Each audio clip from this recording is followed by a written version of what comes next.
Nous allons commencer donc la session 1 qui s'intitule « Les transformations de l'agriculture à l'œuvre dès aujourd'hui ». Et donc nous avons 3 intervenants, même 4. Jean-Louis Bernard, ensuite Marie-Emmanuelle Sama-Macari et Olivier Demarle, et ensuite Delphine Boutet. Donc nous allons commencer la première intervention, biocontrôle, chimie et protection des plantes, opposition et complémentarité. Aujourd'hui, 25 à 50% des récoltes sont perdues dans le monde. Face aux besoins de milliards d'individus, il est essentiel, sinon vital, de diminuer ces pertes par divers moyens. Et ce sont donc ces moyens, dont le biocontrôle, dont nous allons être entretenus par M. Jean-Louis Bernard de l'Académie d'agriculture. Bien, Monsieur Bernier, merci. Mesdames, Messieurs, bonjour.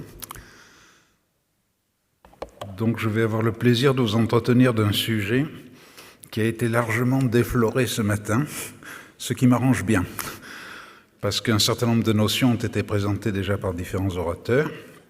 Donc, ça nous laissera du temps pour exposer tranquillement ce que je voulais vous dire, et ça permettra sans doute de répondre à des questions plus pointues que celles auxquelles j'aurais pu m'attendre initialement.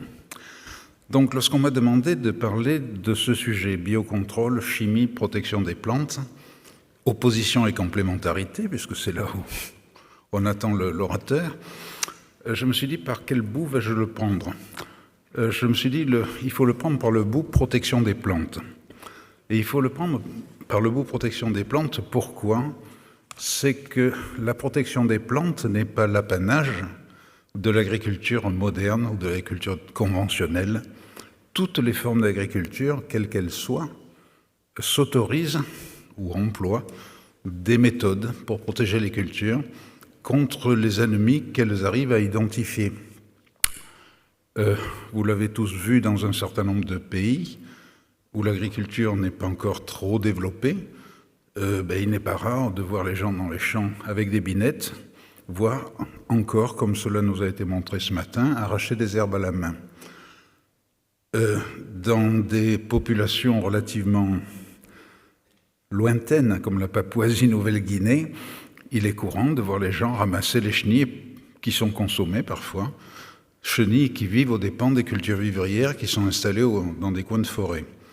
Donc, ces techniques-là sont anciennes. Elles remontent à des milliers d'années, aux origines de l'agriculture. Chez nous, on ne les emploie plus, bien sûr, mais toutes les nations ont développé une agriculture qui comporte une partie protection avec des moyens variés.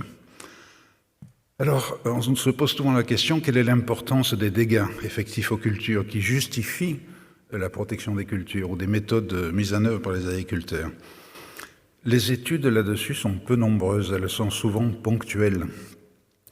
Les plus anciennes études remontent à 1956 de mémoire aux États-Unis, première étude mondiale exhaustive par Kramer, et il y en a eu d'autres, notamment celle de Hörke, c'est-à-dire qui dirigeait un groupe universitaire allemand, Université de Hanovre, qui a établi un premier constat au niveau mondial. Ils y ont travaillé près de 10 ans pour arriver à obtenir des chiffres à peu près corrects. Ils ont obtenu ça dans les années 90 et ils ont renouvelé l'exercice en 2006. Donc les dernières données mondiales scientifiques publiées sur le sujet remontent déjà à presque une vingtaine d'années. Donc si on regarde simplement les 6 cultures majeures, vous avez en bleu le potentiel de perte de rendement sans protection sur les cultures. C'est-à-dire lorsque vous avez par exemple sur du blé 49,8, ça veut dire que sans protection, vous perdez grosso modo entre 30 et 60% du rendement. C'est l'ordre de grandeur. Si vous protégez votre blé contre les adventices, contre les insectes s'il y en a, contre les maladies, il y en a souvent, vous arrivez à sauvegarder une partie substantielle de votre rendement qui est de l'ordre de 50% environ. C'est-à-dire un blé normalement cultivé perd en moyenne, du fait de la protection, de manque de moyens de protection évident, une trentaine de % de son rendement. Et ainsi de suite. Donc vous voyez que si vous regardez 49,8, 77, 68, etc., sans protection des cultures, beaucoup de cultures ne pourraient pas être menées à bien. Que l'on soit bio, que l'on soit conventionnel, que l'on soit très pointu ou pas très pointu, il faut faire quelque chose. Donc ça, c'est un constat que tout le monde fait. Ensuite, ça c'est plus difficile à faire. On se rend compte avec un petit peu de recul que les problèmes de protection des cultures sont appelés dans un proche avenir à se multiplier. C'est-à-dire nous avons vécu dans nos pays des choses assez effroyables. La plus grave qui nous soit arrivée depuis 200 ans, c'est le mildiou de la pomme de terre. Vous savez que ça a été quelque chose d'épouvantable, qui a fait plus d'1 million de morts en Irlande. Mais on a eu aussi le mildiou de la vigne, on a eu aussi l'oïdium de la vigne, on a eu le phylloxéra sur la vigne, on a eu le doryphore sur la pomme de terre. Tout cela n'existait pas du temps de Napoléon Ier.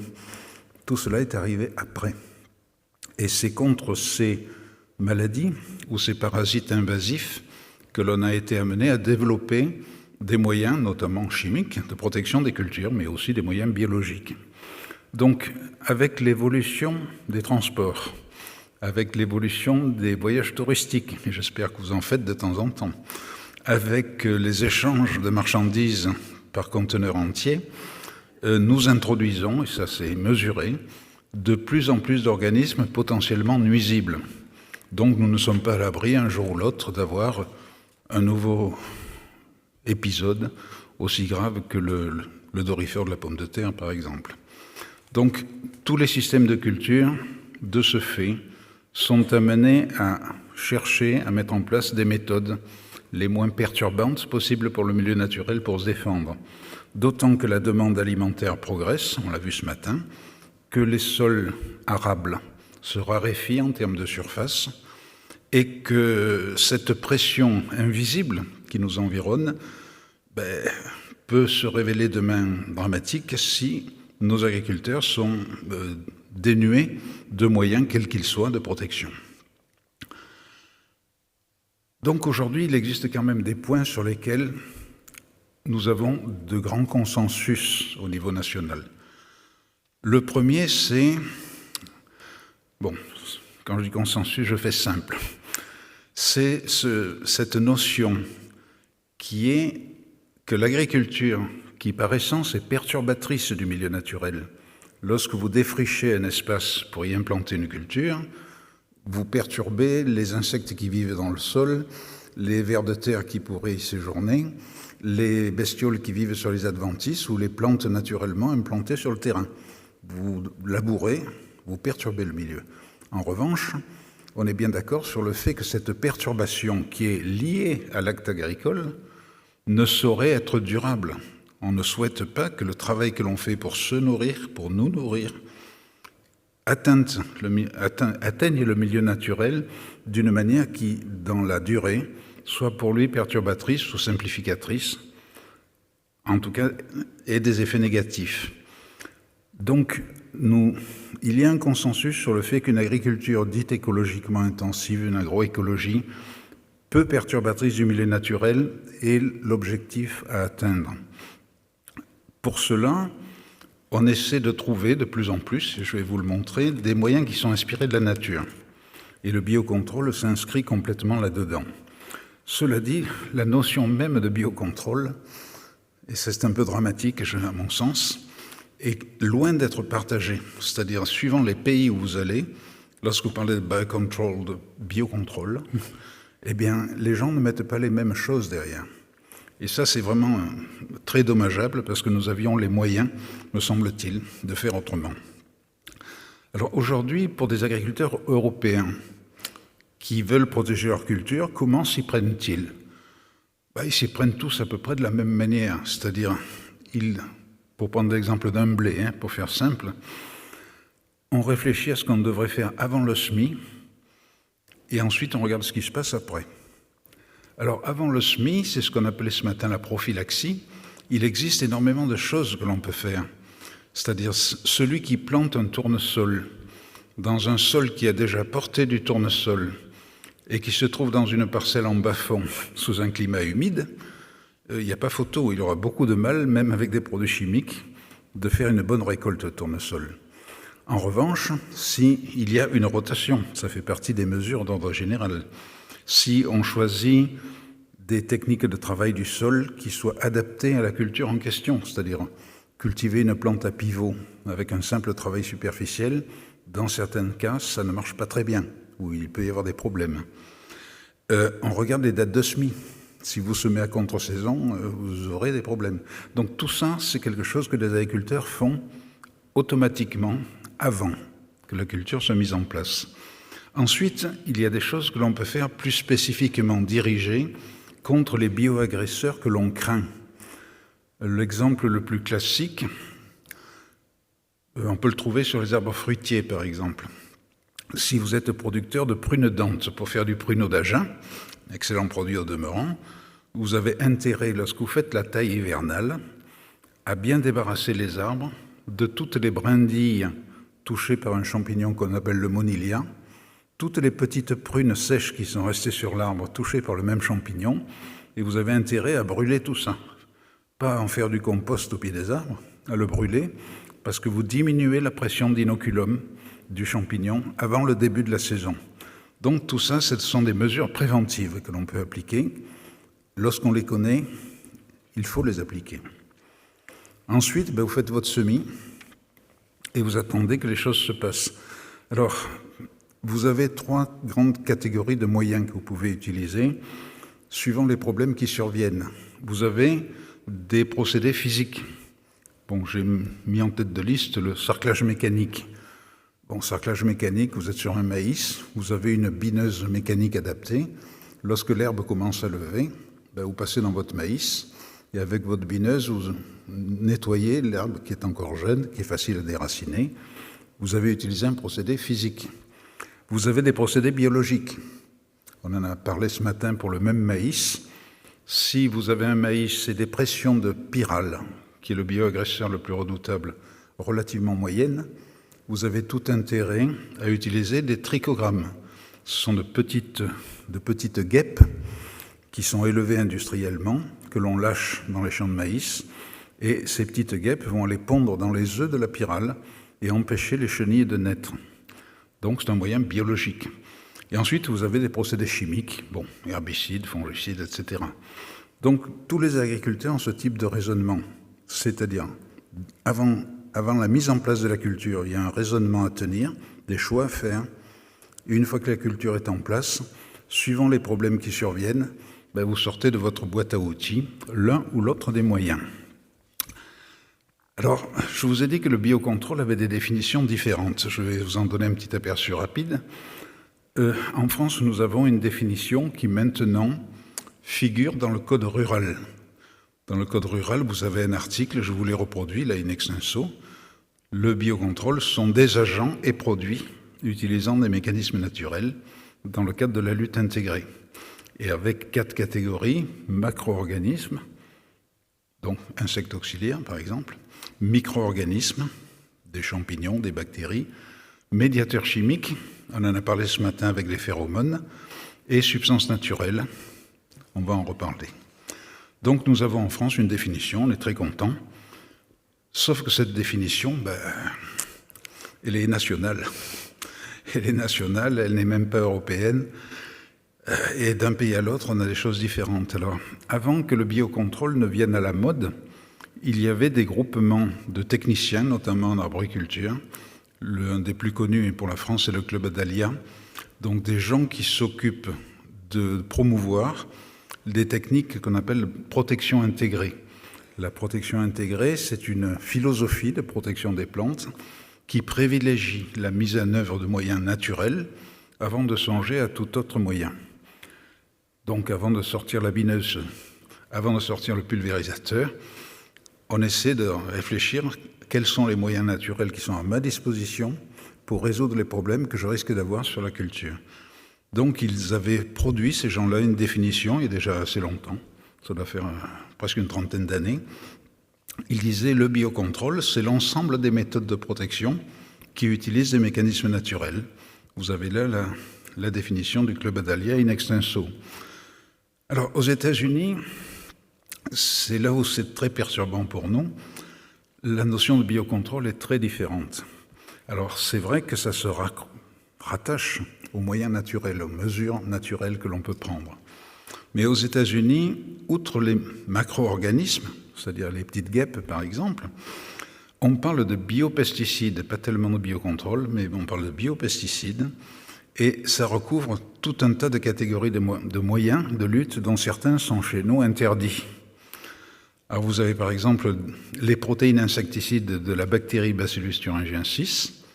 Aux États-Unis, les protéines qu'on a sorties de la bactérie, on peut les utiliser comme insecticides. Chez nous, c'est classé insecticide. Là, c'est produit de biocontrôle. Vous avez les phéromones et vous avez surtout les produits du génie génétique, c'est-à-dire les premiers maïs qui ont été résistants au glyphosate, par exemple. Pour les Américains, c'est un produit de biocontrôle. On a introduit ça, c'est du vivant, qu'on a mis dans du vivant. Donc on dit biocontrôle. Contrôle par des moyens vivants ou issus du vivant. Et bon, vous voyez très bien déjà le quiproquo qui peut naître. L'Académie d'agriculture s'est penchée sur le sujet voici quelques années et nous avons fait une suggestion, c'est de définir différemment le biocontrôle, c'est-à-dire de faire une définition assez biblique qui soit le biocontrôle en protection des cultures repose sur l'emploi d'agents vivants ou issus du vivant. Et par là même, nous voulions inclure les différentes catégories qui sont dans le code rural, mais aussi rajouter un certain nombre de choses qui aujourd'hui ne sont pas du biocontrôle pour l'administration, c'est-à-dire la résistance variétale. On joue bien sur le vivant, là. Les résistances variétales, les substances élicitrices. Les substances élicitrices sont des corps, y compris des corps chimiques, qui, mis sur une culture, génèrent dans cette culture des fabrications de substances qui s'opposent à l'avancée des bioagresseurs, l'avancée des parasites dans la plante. Bon, il en existe quelques-uns sur le marché, mais ils ne sont pas du biocontrôle aujourd'hui. Nous avions mis là-dedans la lutte autocide. Alors la lutte autocide, c'est quelque chose d'extraordinaire qui a été découvert il y a déjà 70 ans et qu'on utilise couramment dans certains pays, notamment au Canada, pour lutter contre le Carpocaps des pommes, dans le sud des États-Unis pour lutter contre la mouche, la Lucilie bouchère, une mouche qui s'attaque au bétail et qui provoque des infections épouvantables dans le bétail. Et le principe de la lutte autocide, c'est je fais des élevages de la mouche en question, je sépare les mâles et les femelles. Bon, il y a des méthodes industrielles pour ça, hein. Ça se fait pas là, avec la pince à épiler. Et on sépare les mâles des femelles et on fait passer les mâles à une irradiation relativement courte, mais qui les stérilise sans les tuer. Et on les relâche. Donc ça fait baisser ensuite la population. Donc la lutte autocide, ça marche très bien. Encore faut-il avoir la volonté de la mettre en place. Mais par contre, nous avions décidé, contrairement à l'administration, de sortir du biocontrôle les substances minérales. Non pas parce qu'elles ont des défauts, mais simplement parce que les substances minérales ne sont pas des substances vivantes ou issues du vivant. Ce sont des corps minéraux, des corps inertes, et donc on ne voulait pas les garder là-dedans, sans pour cela dire que c'était mauvais. Donc vous voyez, en ayant toutes ces définitions-là qui se surajoutent, et je n'ai pas été chercher chez les Allemands, langue que je ne lis pas plus que chez les Chinois ou les Japonais, mais on arrive à des quiproquos monstrueux. On ne s'est pas accordé. Alors, aujourd'hui, quelle est la situation de biocontrôle en France? Alors, l'administration ayant créé des catégories, ayant décidé de méthodes d'autorisation de vente, de délivrance d'AMM, donc on a commencé à autoriser des substances qui étaient présentées par des industriels la plupart du temps, en vue de protéger les cultures. Donc aujourd'hui, j'ai fait le pointage il y a 2 jours. Nous en arrivions à 47 micro-organismes, c'est-à-dire des bactéries, des levures, des champignons, différents, qui étaient autorisés pour la protection des cultures. Le plus célèbre de ces micro-organismes étant la fameuse bactérie Bacillus thuringiensis que vous trouvez dans tous les garden centers. C'est une petite poudre mélangée à de l'eau que vous pouvez appliquer pour lutter contre les chenilles. Il y a 56 substances naturelles différentes. Alors ça, c'est assez compliqué, parce qu'il y a toutes sortes de choses là-dedans, vivantes ou issues du vivant. Il y a des produits comme le kaolin, ça fait partie des substances naturelles. Donc la plus célèbre de ces substances naturelles, c'est le soufre, qui est de très très loin le premier produit de biocontrôle officiel, appliqué en termes de quantité et de fréquence. Vous avez des phéromones, nous en avons eu une vision ce matin. Donc les phéromones, ça sert pour la confusion sexuelle, et on s'en sert beaucoup dans le vignoble, comme cela nous a été expliqué. Vous avez des pièges à insectes qui sont rangés là-dedans. Je n'ai pas très bien compris pourquoi, parce qu'à l'intérieur, ce sont des substances de synthèse qui s'y trouvent. Cela dit, elles ne sont pas censées sortir du piège. Donc on a mis ça dans le biocontrôle. Et vous avez 67 différentes espèces de macro-organismes.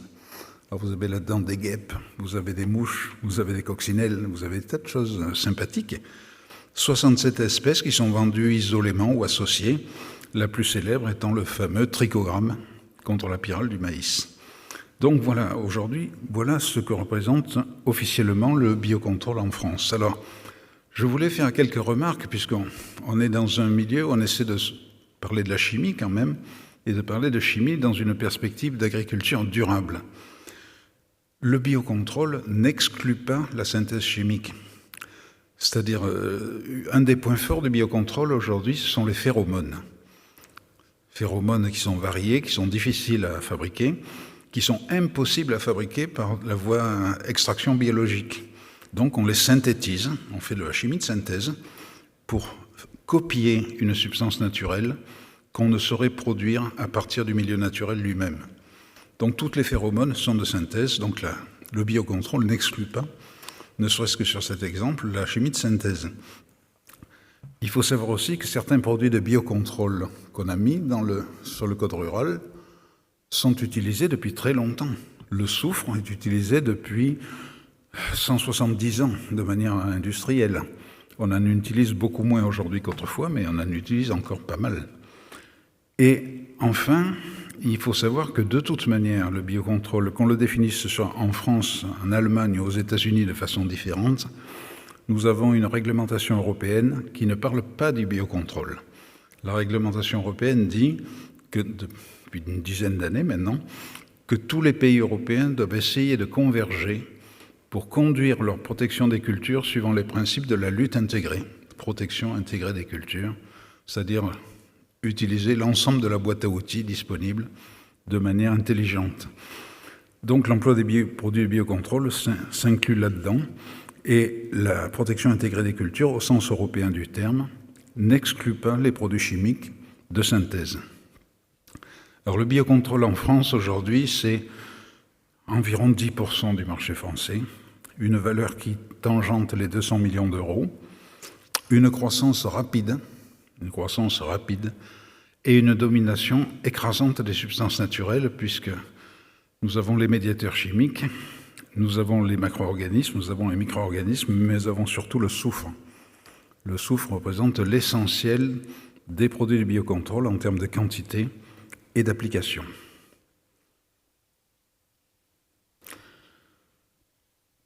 Alors, la pharmacopée, qu'elle soit chimique, biocontrôle ou pas biocontrôle, c'est quelque chose qui évolue régulièrement et qui évolue à grandes enjambées depuis l'année 2002, où nous avons eu la mise en œuvre effective de la réhomologation européenne.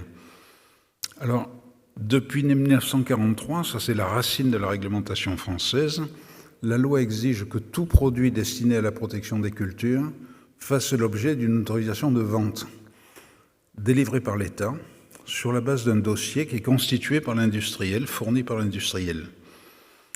Alors, cette loi est ancienne, 1943.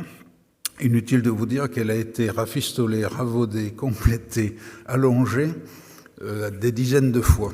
Aujourd'hui, c'est devenu une espèce de monstre, mais bon, elle a le mérite d'exister et d'être protectrice à la fois pour les utilisateurs, pour les consommateurs, pour les gens qui se préoccupent d'environnement, c'est-à-dire normalement tout le monde, mais aussi pour les industriels eux-mêmes, parce que ça évite qu'il y ait des charlatans qui vendent des choses qui ne fonctionnent pas ou qui sont dangereuses, très dangereuses.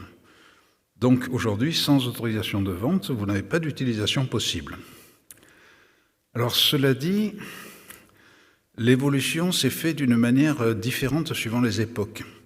Alors nous sortons d'une longue époque qui a commencé dans les années 1960 et qui s'est terminée vers 2010. Cette longue époque était basée sur des réseaux d'essais comparatifs. C'est-à-dire le principe était le suivant: les services de l'État, les chambres d'agriculture, les instituts techniques organisaient des réseaux d'essais où les produits étaient comparés entre eux. On comparait les 5 antimildiou et l'antimildiou de référence sur des parcelles de vignes, par exemple. Et on mettait une dizaine d'essais en place à travers de la France. Ces essais étaient visités, observés, comptés, et l'administration se réservait le droit de dire à l'industriel qui vendait le produit: votre produit, il est sorti dernier 8 fois sur 10, donc il est dépassé aujourd'hui, il faut le retirer. Donc l'industriel retirait son produit.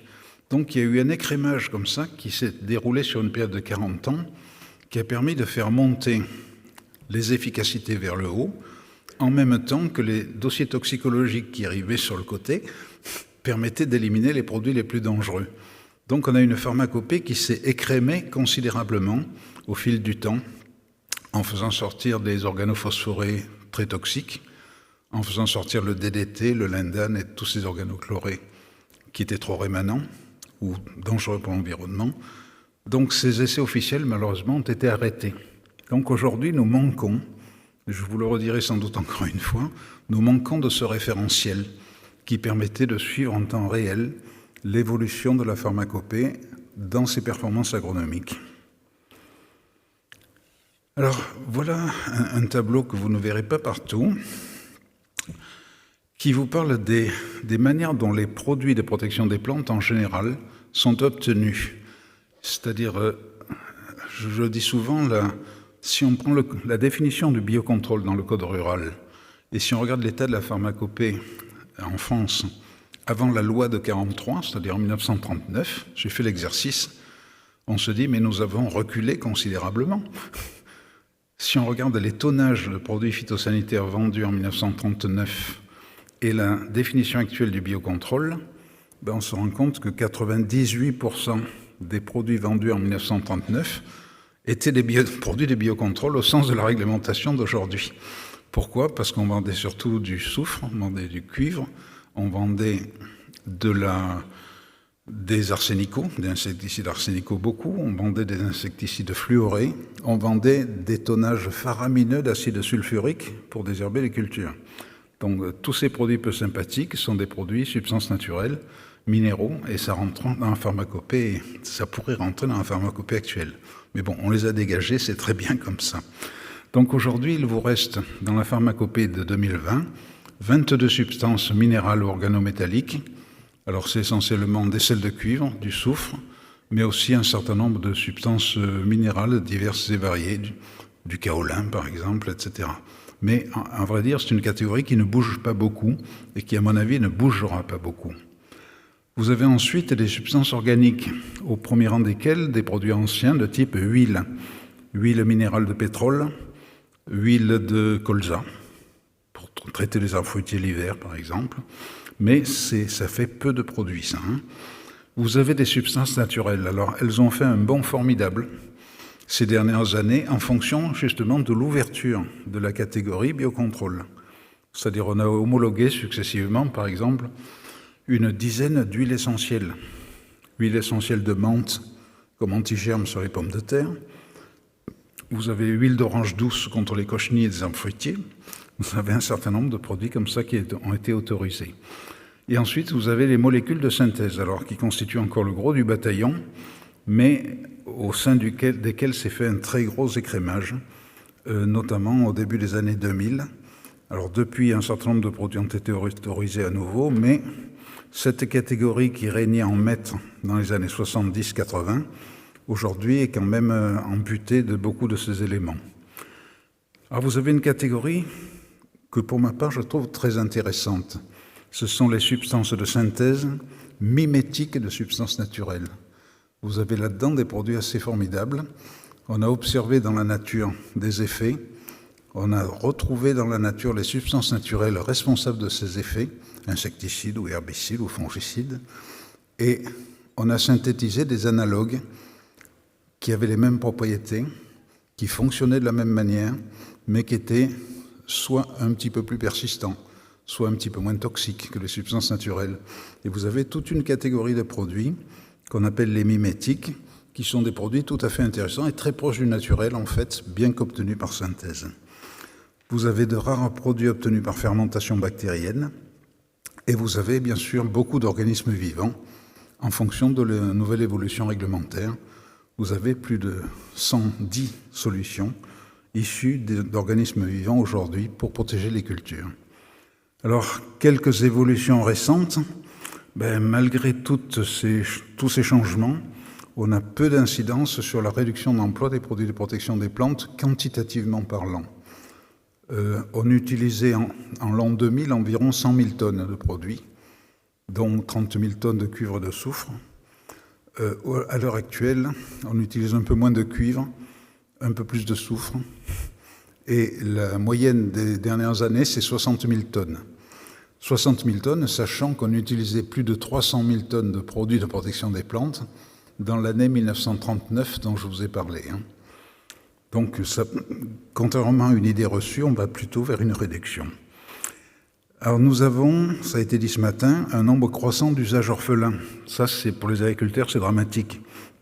Lorsque vous avez un parasite sur lequel il n'y a qu'une substance homologuée et qu'on dit cette substance est retirée, et des fois c'est l'industriel d'ailleurs qui retire la substance en disant le marché est ridicule, je dépense plus d'argent, ça ne me rapporte rien, je retire le produit. Lorsqu'un agriculteur se trouve dans cette situation, il est très mal. Parce que s'il pratique la culture en question et qu'il est attaqué par le parasite en question, soit il sort ce produit de derrière les fagots, ou un autre qui n'est pas autorisé, donc il tombe sous le coup de la loi, soit il perd sa culture. C'est ce qu'on appelle les usages orphelins, et ça préoccupe énormément le monde agricole. Soit vous avez des résistances. Alors ça, les résistances, nous en avons parlé à table tout à l'heure, c'est un sujet très grave. Si on diminue la diversité des moyens de lutte, on favorise l'apparition de résistance, y compris pour des produits de biocontrôle. Ne l'oublions jamais. Et enfin, comme d'habitude, on a des textes européens, mais tous les pays ne se mettent pas d'accord ou n'agissent pas dans le même temps, ce qui fait qu'on a des distorsions formidables. Lorsque l'Europe dit on arrête cette substance, la France, 15 jours après, publie un texte en disant le produit est retiré. Les Espagnols, ils font durer 4, 5 ans, 6 ans, le plus possible, avant d'être obligés de le retirer. Donc, on n'a pas une équité entre nos agriculteurs à ce niveau-là. Alors, pour en arriver, in fine, à cet aspect concurrence ou complémentarité, qui utilise le biocontrôle aujourd'hui?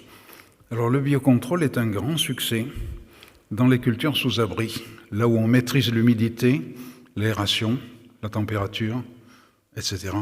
On arrive à faire fonctionner assez bien le biocontrôle et on arrive par exemple dans des serres de tomates aujourd'hui à ne plus utiliser du tout d'insecticides. Et ça, c'est possible en milieu fermé, en milieu clos. Par contre, dès que vous passez en plein air, la situation est bien différente et les choses ne se passent pas malheureusement de la même manière. Nous avons des avancées très positives du biocontrôle dans les vergers et dans le vignoble. Mais je crois que, en dehors de l'aspect soufre, c'est la percée des médiateurs chimiques, des phéromones, qui est l'aspect le plus intéressant et le plus porteur d'avenir. Nous avons une bonne progression là pour les jardins, les espaces verts. Encore une fois, vous allez au Garden Center, vous verrez, il n'y a presque plus que du biocontrôle sur les rayons. Et vous avez une progression en grande culture qui est lente. Pourquoi? Parce qu'on utilise un peu de soufre, pas de cuivre. On utilise un peu d'insectes auxiliaires, mais pas tous. À part le trichogramme, on ne peut pas faire grand-chose. Et nous avons un produit qui s'appelle le phosphate ferrique, qui est une substance naturelle, bien que étant synthétisée, qui est classée substance naturelle, qui sert pour tuer les limaces. Donc, le plus grand succès du biocontrôle, je le rappelle, c'est les cultures sous abri. Là, on maîtrise très bien, et avec des avancées dans différents domaines, notamment vignes et vergers. Alors, qu'est-ce que les agriculteurs pensent du biocontrôle? On va dire il y a les pour, il y a les contre. Pas vraiment. va vraiment parce que les agriculteurs ont une opinion globale favorable au biocontrôle, et même très favorable. C'est-à-dire, pour eux, les solutions de biocontrôle, ça permet de réduire l'usage des produits chimiques. Et globalement, personne ne les utilise en agriculture, que je sache, par plaisir. On les utilise par nécessité. Dans leur esprit, les produits de biocontrôle respectent mieux l'environnement que le reste, préservent aussi mieux la santé de l'applicateur.